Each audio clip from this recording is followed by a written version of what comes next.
Nate, why don't you kick it off with a buy for us? All right, my first buy is going to be Ladd McConkey. Ladd McConkey coming off his 6-catch, 111-yard, 2-touchdown performance. Also featured a career high. I know it's a short career, but a career high 18.5 yards per catch. This is a guy that has been able to create yards after the catch, and he is blossoming in front of our eyes. McConkey has been great this season, and a lot of people are missing him when they're talking about the rookie wide receivers that have done so well.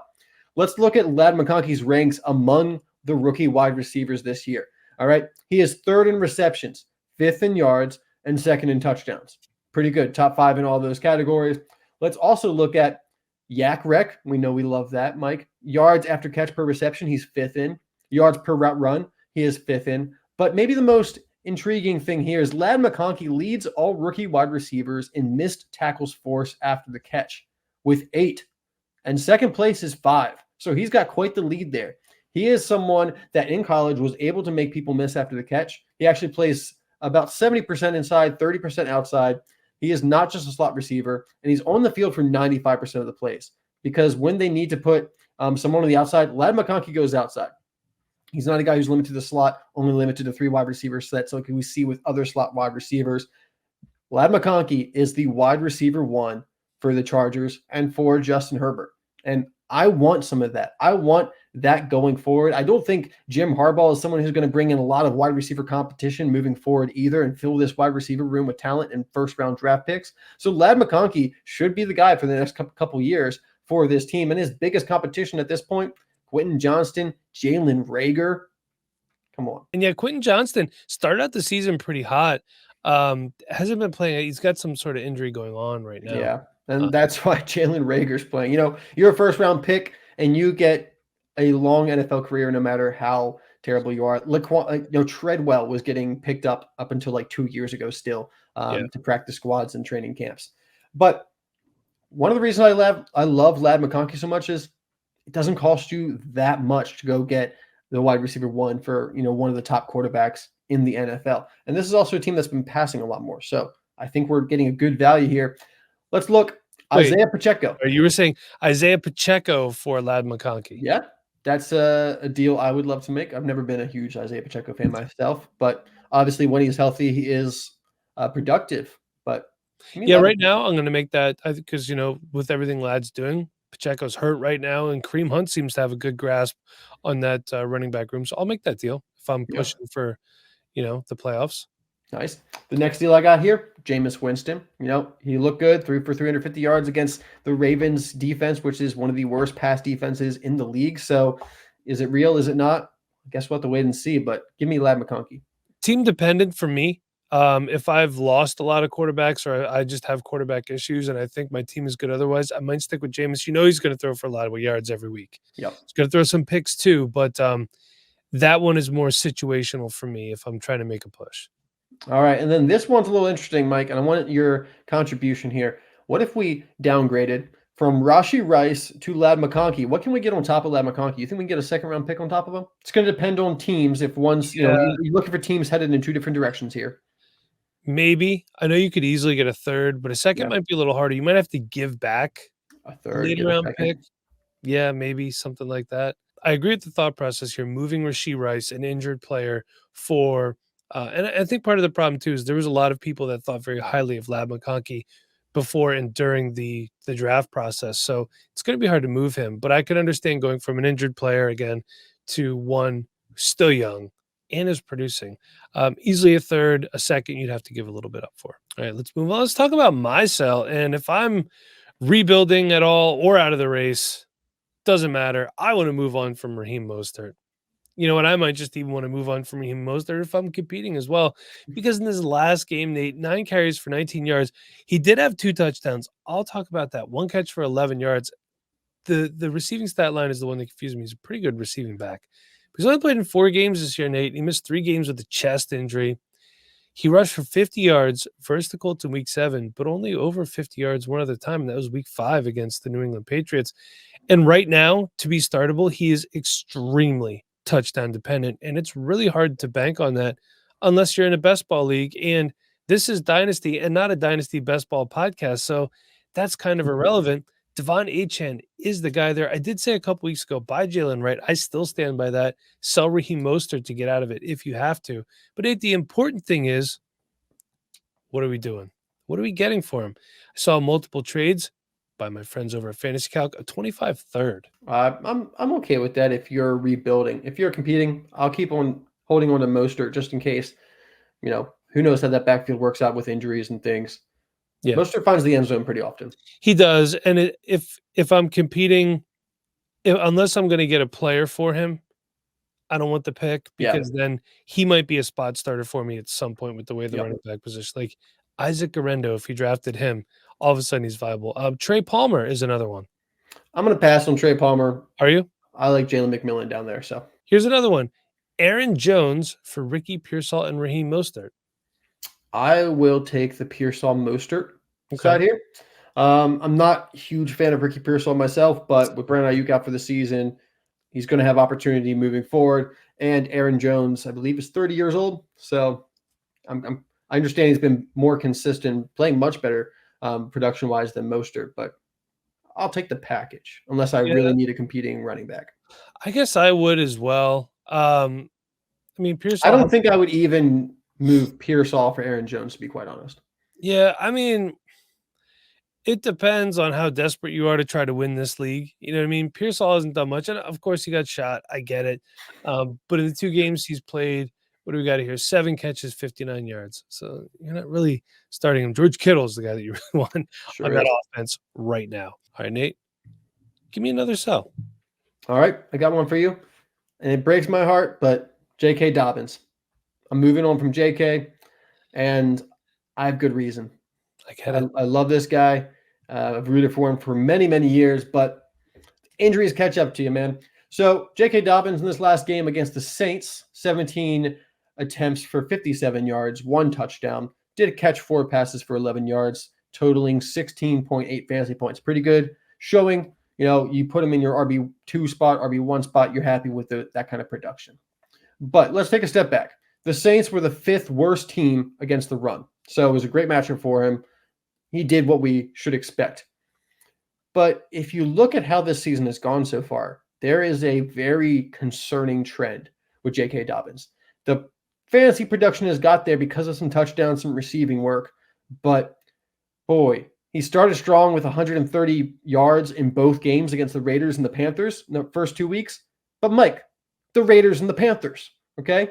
He had 4 runs of 15-plus yards in those 2 games since only 1.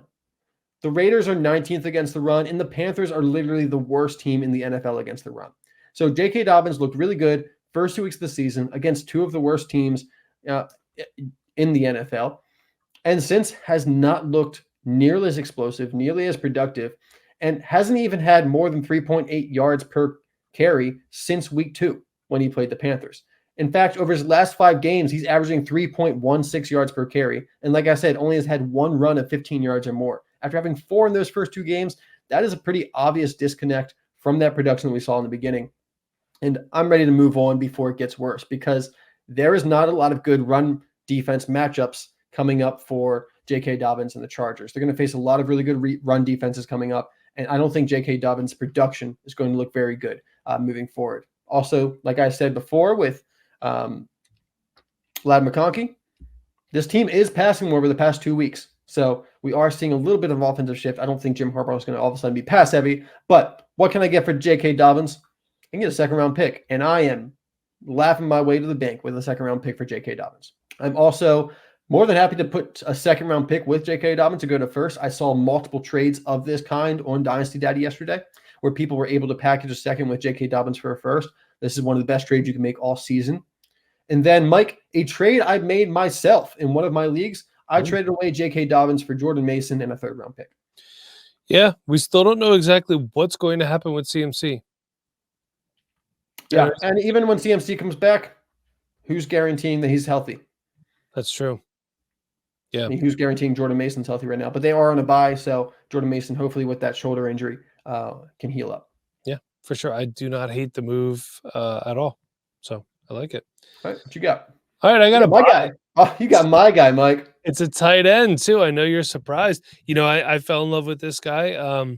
Nate, when he was handing out scouting assignments a few years ago, this guy was one of the first guys I got, and that's Tampa Bay Buccaneers tight end Cade Otton. In this last game, 9 catches, 81 yards, and 2 touchdowns on the season, Nate.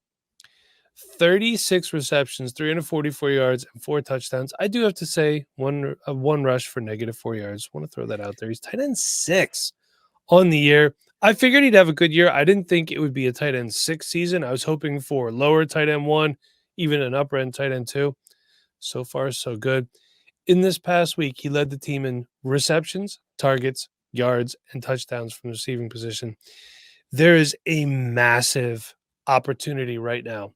Mike Evans is out until after week 11, and Godwin's out for the season. And after that, there's a lot of unproven receivers, guys that we like, but they're not battle tested. Cade Otton's going to be the guy that benefits from it, as he already is. And like I said, again, tight end 6 on the season. Looking at it, it's weird. Guys, Travis Kelce working his way back up. Tight end 7 now. Cole Kmet still a top 10 tight end. Tight end 8. Zach Ertz is tight end 9, Nate. Incredible. Who'd have thought? And here's one for you. Tight end 10, Hunter Henry. He always starts the season strong. We'll see if he can complete the season strong. It's the NFL. Anything can happen. What's it cost to get Cade Otton? How about a 27-second? Hey, I didn't make the trade. Somebody on Fantasy Calc did. Sure. That's a while away. And Cade Otton, like you said, man, I don't have to make this trade. I got him everywhere already. Yeah, I have him in a lot of places too. There's a couple spots where I was actually starting him in a flex spot, and people are laughing at me, and he's going off. It's like, hey man, you can flex tight ends too. I've been telling you people. Especially on tight end day. You know, they performed very, very well. We have a lot of tight ends between this podcast and the next podcast, but hey, they performed this weekend. That's what happens. Love hearing that. Got to talk about it. A 26-second for Cade Otton and a 26-4th. Yeah, sure. I would have just given you the 26-second, but if you're giving me, Otton and a 4th on top, yeah, I'll take the 4th too. And I just saw one. You could pick either or because these guys were traded straight up. Jordan Mason straight up or Jalen Polk straight up. I still have a little bit of belief in Polk to figure out. He did miss the last week injured. I'm going to give him a couple more weeks to come together. So I'll pick either one. I would trade either one for Cade Otton if I need a tight end. Nate, you want to do a lightning round? I would love to. Kick it off for me. All right. First guy I want to bring up, Breece Hall. Okay. Coming off a 16 carry for 80-yard performance, 1 catch for 9 yards. And Braylon Allen, his teammate, backfield running mate, 12 rushes for 32 yards. So a bit of a committee back there in the Jets. What are we doing with Breece Hall, who coming into the season, everyone was so excited for what he could do? Well, I got to do some quick math here. Let's see. What did he average? He averaged 5 yards a carry, right? Yep. But at one point in time, his stat line, I remember seeing it on the ticker, was 3 for 33. Okay, so it went downhill from there, as it tends to do. Braylon Allen getting some work. I'm going to hold on to Breece Hall right now. I do not think Breece Hall is the long-term running back solution for the New York Jets. They have too many other questions to answer there. Head coach, quarterback is an issue. They're going to need more wide receivers besides Garrett Wilson. Devontae Adams will not be there for the long haul. Breece Hall is going to be a guy who's probably going to be on a different team within the next year or so. Braylon Allen, I think, is a guy. Buy Braylon Allen. I said that a few weeks ago. But I'm going to hold on to Breece Hall. I don't want to dump him just yet. Yeah, I'm going to hold on to him too where I'm competitive. I think he could still have a pretty nice rest of the season. I think he's a little bit of a sleeper in that format. But overall, I'm starting to look to sell. Next year is going to be the last year in his rookie deal. This is a team that's going to be in transition. I don't like running backs with question marks. So I'm going to try to get out and find a running back that, you can trade Breece Hall for a good running back still. I'll say this. If I'm out of it and I have Breece Hall, if I could find a way to turn Breece Hall into Ashton Genty, I'm going to try to do that. All right. That would be nice. Let's get to the next one. Indianapolis quarterback Anthony Richardson. Yeah, I did quoties around quarterback because last week he completed 31.25% of his passes. On the season, Nate, 44% of his passes. And in that game, 10 of 32, 175 yards, 1 touchdown, 1 interception, 6 receptions for 45 yards. He averaged 5.5 yards per attempt and a 48.3 quarterback rating. He fumbled twice and he lost one. This is not sustainable. And Shane Steichen agrees. Joe Flacco is your new starter. By the way, Nate, I got some extra stats. Anthony Richardson, quarterback 27 on the season, averaging 12.3 fantasy points per game. Not what we had in mind when he drafted him in the early part of the first year when he came out. Joe Flacco, quarterback 30, averaging 14.1 fantasy points per game. He's not someone I'm going after, by the way. I'm avoiding Anthony Richardson, as I've done I'm basically since he came avoiding into as the well. league. I'm hands off. Just because the lack of experience, and this is really showing us that the NFL has no patience. Maybe now NFL teams will stop just saying he's so athletic, this coach can work with him. Coaches shouldn't have to get a guy in an NFL program and completely rework them and unlearn bad behaviors. These guys need to come back. They need to come into the NFL, have good footwork, have the ability to read a defense, and they need to be able to distribute the ball accurately. Anthony Richardson has none of that right now. Moving on. My next guy I got is Keon Coleman, Mike. Keon Coleman coming off a 5 catch for 70 yards and a touchdown performance. He's currently among rookies 4th in yards with 396, 4th in yards per route run with 2.07, and 1st in yards per catch with 18.9. And Mike, 1st in yak rec with 9 yards after the catch per reception. So Keon Coleman, didn't really have much of an explosion at the beginning of the season, but now that we're coming up towards the midway point, starting to see something from him. They did just trade for Amari Cooper. Khalil Shakir's looking pretty good. What do we think about Keon? Yeah, I'm liking what I'm seeing and, eating a little bit of crow here because I did not like what I saw on the film from him. But he looks good so far. Josh Allen seems to trust him, which is a good thing. Yep. I would like to buy him, but how cheaply can I get him is the question because we obviously don't want to overpay. Yeah, and people are starting to catch on. Obviously there was a group of people that loved Keon coming into the season. Of course. You might have missed the cheap buy window. You definitely have at this point, but I still think you could get him at a decent value. I'm going to cautiously buy Keon Coleman where I can. I don't really want to spend too much for him though.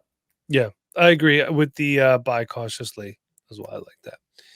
Let's talk about another wide receiver, a guy that we weren't sure what was going to happen in that 5th-year breakout in college, 4th or 5th year, whatever it was at Tennessee. It's Cleveland wide receiver Cedric Tillman. The guy, hey, we talked about Amari Cooper. He's gone.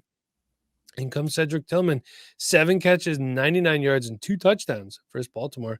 While he did not lead the team in targets, he had 9. Elijah Moore had 12. He led in receiving yards and touchdowns. And Cleveland's offense had 334 passing yards. The opportunities are going to be there for him and all the other receivers, as well as David Njoku. Nate, do you think this is something that we could buy a little bit low on and maybe ride out for the rest of the year, or are we just going to kind of shy away and look elsewhere? Because we can't buy Christian Kirk. He's out for the season with a broken collarbone. No, we can't, unfortunately. Cedric Tillman, I want to believe. So I'm going to be buying some Cedric Tillman. I'm definitely going to be throwing some 3rd-round picks out there. I think that's not going to be enough to get it done. I'm not sure how I feel about a 2nd-round pick, though. So somewhere in between is what I'm going to be looking for value-wise to go after Cedric Tillman. Well, right now the going rate on Fantasy Calc is a 25-second, a 26-second. Found one for a 25-third. Here's one. Tank Bigsby for Cedric Tillman in a 25-third. I know you're not taking that one. I had to say that one just for you.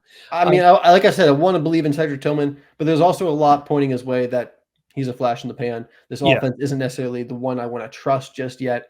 And Mike, I mean, what are you doing with Cedric Tillman? But I also have a guy I want to talk about that's on the same team and in the same room. If it's a 3rd, yes. If it's a 2nd, no. But talk about your guy. Yeah, let's also talk about Elijah Moore. We got a lot to figure out with this Cleveland Browns offense. Jameis Winston throwing for over 300 yards. Got Elijah Moore, who actually led the team in targets with 11 targets, finished with 8 catches for 85 yards. Did not find the end zone like Cedric Tillman did. So, Tillman obviously had the better fantasy performance, but Elijah Moore was kind of the wide receiver 1 for this team target-wise. Also, they played the worst pass defense in the league. So a little bit of fool's gold maybe. I'm not sure. There's a lot to figure out here. I'm not buying Elijah Moore, but I'm keeping an eye on him. And I might be buying next week if he continues to keep up the targets, and they're throwing the ball well. Yeah, Elijah Moore with his 1 career 100-yard receiving game in 4 seasons. I'm not buying yet. He's been so inconsistent, but again, if I throw a third out and you accept it and I need some depth because, hey, look, there's a lot of wide receivers with injuries right now. If it's the best I could do, great. There's probably not anything on the waiver wire right now. I mean, who do the Jaguars have up next? Because Brian Thomas is going to miss a couple weeks. Christian Kirk is going to miss. Sounds like Brian Thomas might not miss. Okay. I swear, injury reporting this year is the worst it's ever been. It's not good. It's been so bad. And there's been more injuries this year to really expose it. But one thing I want to say with these Browns wide receivers, being a Ravens fan and being able to watch the game, the Ravens defense does not cover wide receivers, but they tackle wide receivers. And that kind of makes it hard for me to understand who exactly I want from this wide receiver room, because not a single wide receiver from this wide receiver room had more than 3.6 yards after the catch per reception. So they caught the ball and they fell down basically. Who out there is going to be able to create yards after the catch? Because those are the wide receivers I'm usually trying to push for. Elijah Moore, 0.8 yards after the catch per reception against the Ravens. Cedric Tillman with 3.6. Jerry Jeudy with 3.4. Who's going to be the guy there? I'm not sure. I don't know. And to answer my question before, Gabe Davis is also there. He did a shoulder. Parker Washington. Yeah. Hey, fire up some Parker Washington. Or if you're feeling frisky, go put a claim in on Tim Jones, because why not? Nate, I put this last one on here just for you, my friend. Atlanta Falcons wide receiver Darnell Mooney. In this last game, he did something Drake London did not. He caught a touchdown, 5 catches, 92 yards, and a touchdown on 7 targets. Kirky's slinging it around down there, Nate. Buying, selling, holding, avoiding, or eating crow. That's option 5 there for you. If I eat crow and Darnell Mooney, but then I bring up the fact that Drake London caught 4 catches for 34 yards when Kirk Cousins threw for 276 and 4 touchdowns. Can I do that? Kyle Pitts had a day, though. He did have a day. Darnell Mooney is going to be more consistent moving forward than Christian Kirk. So, I'm going to take Darnell Mooney if we're talking between the two of them, like we were before. Look, Darnell Mooney, he's a solid flex play. I'm not going to put him in my top 2 or 3 wide receivers, but he is a really good flex play the rest of the season. I will eat some crow there. If Darnell Mooney is at best my wide receiver 4 on my team, I'm going to be okay with that. And if he's a guy that I don't have to reliably start every week, I'd feel a little bit better about it. I mean, we're talking 227 thirds for him, Devontae Adams for Mooney in a third. I think I'd actually make that trade right now, because the Jets offense outside of Garrett Wilson and Breece Hall is just kind of a mess. Darnell Mooney for a 25 third and a 26 fourth. These are trades I'm okay with there. Staggering them out a little bit, mid to later round picks, I'm okay with. I don't want to pay anything more, than a third for him. Like, I don't want to be in the second round for Darnell Mooney. And Darnell Mooney has only had 1 game over 100 yards. In that game, he had 2 touchdowns. He had a really good game against Tampa Bay. But the games before this last week, against Seattle, 5 receptions, 46 yards. Carolina, 3 for 38. It's a nice floor for your flex. Gives you some upside on a week basis. It's a good flex play.